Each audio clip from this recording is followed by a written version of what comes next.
Sambil mohon tenang. Baik.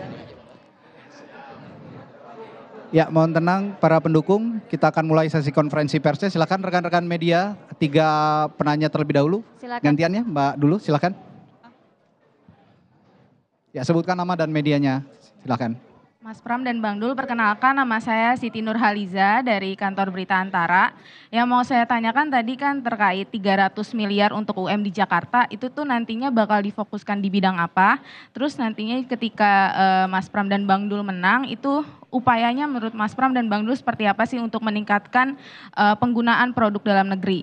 Lalu yang kedua terkait pasar Tanah Abang, tadi kan perlunya promosi pemasaran itu menurut Mas Pram dan Bang Dul tuh promosi seperti apa sih untuk kembali menghidupkan dan menciptakan pasar Tanah Abang ini sebagai salah satu pusat perekonomian di Jakarta? Terima kasih.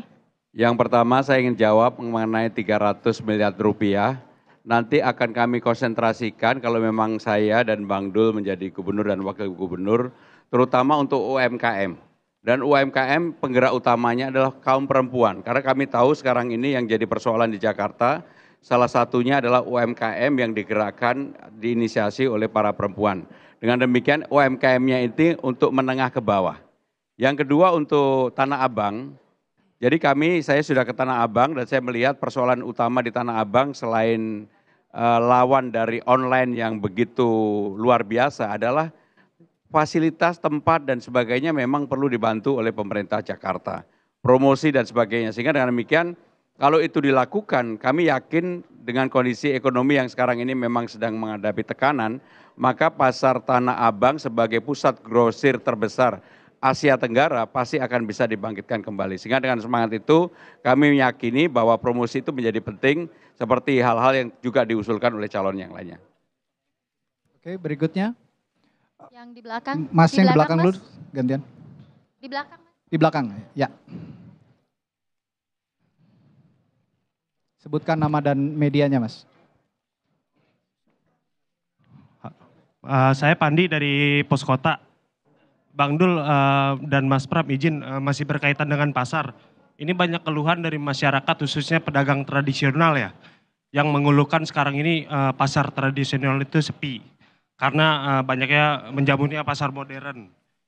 Nah ini bagaimana strateginya mungkin Bang Dul sama Mas Pram untuk mengaktifkan kembali nih pasar tradisional supaya hidup kembali gitu. Saya kebetulan sudah keliling ke beberapa pasar, salah satu contoh adalah pasar Muncul di Jakarta Timur, yang problemnya kurang lebih sama seperti yang ditanyakan tadi. Maka dengan demikian, permodalan itu menjadi hal yang sekarang ini benar-benar ditunggu oleh para pedagang pasar.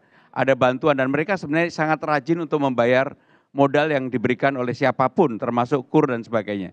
Sehingga dengan demikian selain permodalan, maka harus dibantu juga sarana dan prasarana untuk pasar rakyat. Karena memang persaingan pasar rakyat dengan pasar modern tidak bisa dihindari dan sekarang sudah terjadi, maka pemerintah bertanggung jawab untuk relokasi pasar rakyat yang berkembang yang memang tumbuh dari rakyat itu harus dijaga. Dan itu menjadi tugas pemerintah daerah termasuk pemerintah Jakarta untuk menjaga itu.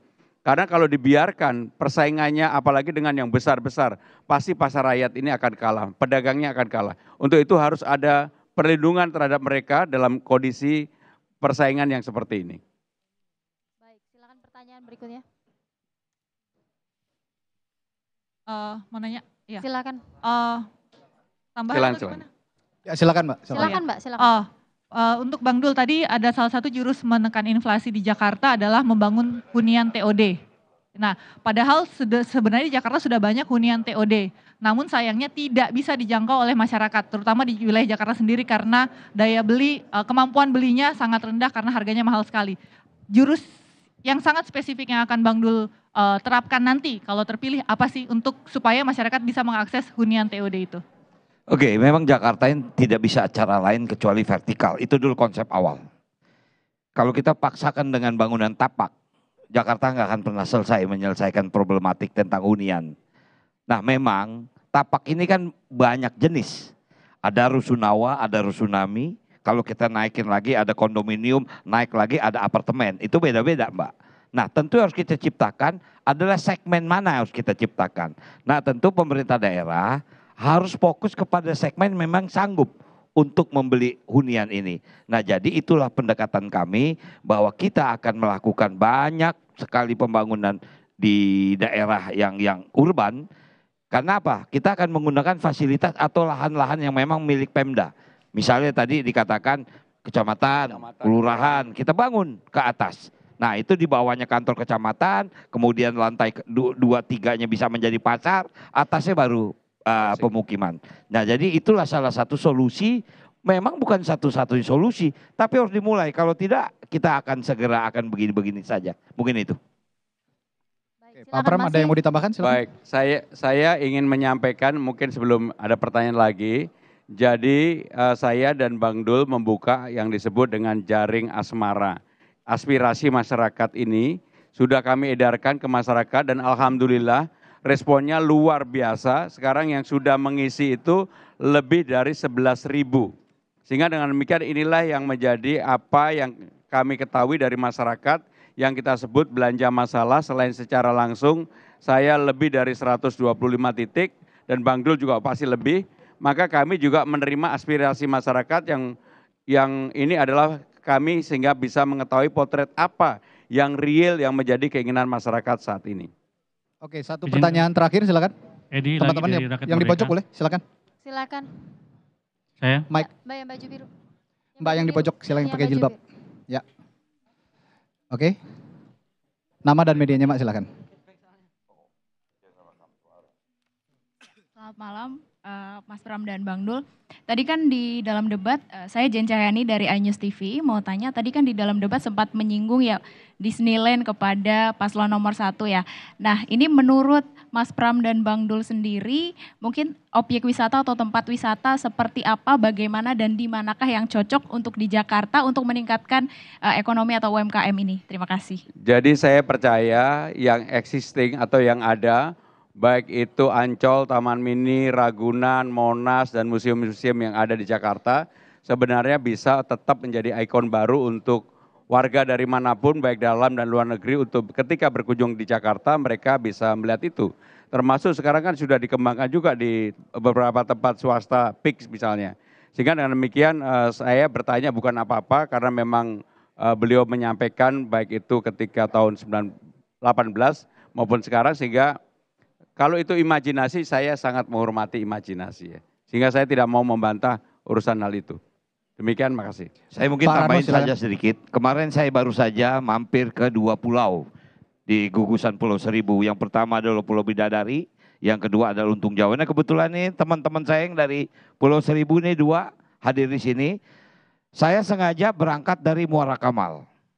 Saya sungguh surprise bahwa pengunjung yang melalui Muara Kamal ini, itu Taman Muara ini luar biasa. Saya juga agak bingung, kok mereka bisa tahu dari mana? Ternyata maaf, dia melalui sebuah aplikasi. Artinya begini, potensi yang ada di Pulau Bidadari dan pulau-pulau lain, itu bisa di-upgrade lagi. Cuman memang kendalanya masalah transportasi air, tadi yang saya katakan. Kemudian di sana juga masalah adalah air bersih. Maka tadi saya tanyakan kepada calon yang lain.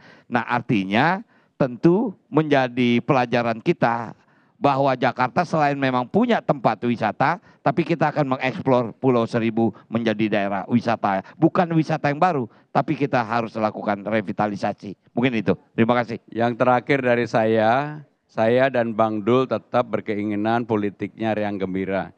Jadi kalau ada debat dan sebagainya, kalau ada perbedaan, mungkin lebih baik kita selesaikan dengan riang gembira. Nggak usah kemudian ada yang sampai ngotot-ngotot. Menurut saya ini adalah bagian pendidikan politik yang dicontohkan oleh warga Jakarta kepada seluruh pilkada yang sedang berlangsung di Indonesia. Terima kasih. Baik, terima kasih Baik, terima Pak kasih. Pramono Pasangan Anung dan calon nomor Pak Rano urut Karno 3, Pramono Anung dan Rano atas Karno. pandangannya di Terima konferensi kasih. pers bersama media. Terima kasih juga rekan-rekan media atas pertanyaannya. Ya.